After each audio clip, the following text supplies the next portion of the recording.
नमस्कार दोस्तों, साहित्य समाधान के मंच से मैं डॉक्टर रीता गौड़ आपका हार्दिक स्वागत करती हूँ, अभिनंदन करती हूँ। दोस्तों, आपकी शुभकामनाओं, आपकी शुभाकांक्षाओं से मैं पहले से मेरा स्वास्थ्य बेहतर है, लेकिन अभी इतना भी बेहतर नहीं है कि हम पहले की तरह अपनी स्पीड बढ़ा सकें, गति बढ़ा सकें।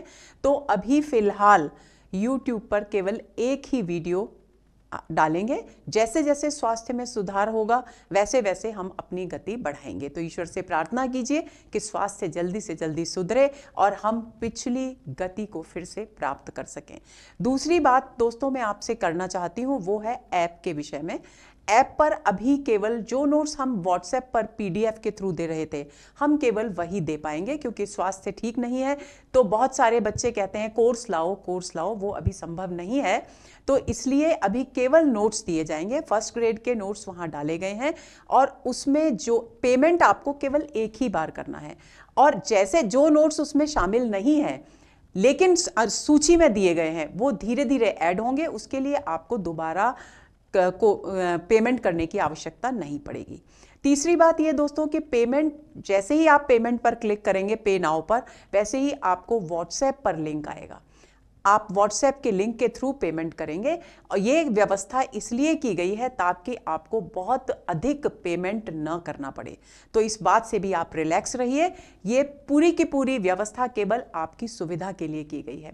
तीसरी बात यह है कि जो बच्चे पहले नोट्स ले चुके हैं लेकिन बालकांड के, साकेत के नोट्स उन्होंने नहीं लिए हैं, तो वे बालकांड के नोट्स का अलग से एक फाइल अपलोड कर दी गई है उन्हीं की सुविधा के लिए। वे उसे पेमेंट करके प्राप्त कर सकते हैं।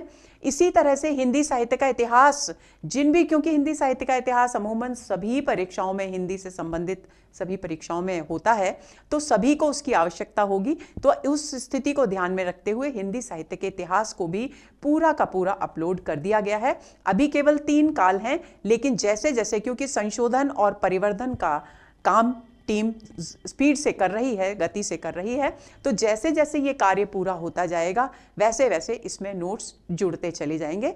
तो आप इस बात को ध्यान में रख लीजिए और किसी भी तरह की कोई चिंता करने की आवश्यकता नहीं है। निश्चिंत होकर अपना अध्ययन करिए, अपने लक्ष्य को प्राप्त करने के लिए एकाग्रचित होकर जुट जाइए। और एक महत्वपूर्ण बात जो मैं कहना भूल ही गई दोस्तों, वो ये कि इस बुधवार से, अब जो बुधवार आ रहा है उससे हम अपनी आत्म मूल्यांकन श्रृंखला से फिर से YouTube की कक्षाएं शुरू करने जा रहे हैं। तो हम आत्म मूल्यांकन श्रृंखला में नई कविता तक पढ़ चुके हैं, तो साठोत्तर और समकालीन कविता के सत्र से हम अपनी फिर से शुरुआत करेंगे। तो आप इस बात के लिए सजग हो जाइए, प्रतीक्षा कीजिए उस वीडियो का।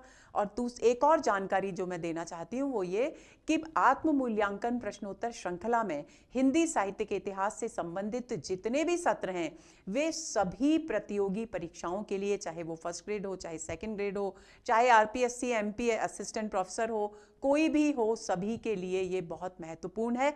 तो आप सभी उसे केवल फर्स्ट ग्रेड का मानकर न चलें।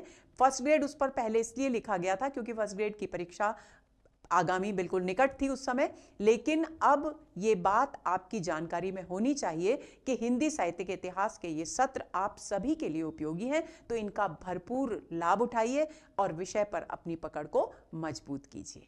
एक बार फिर से नमस्कार।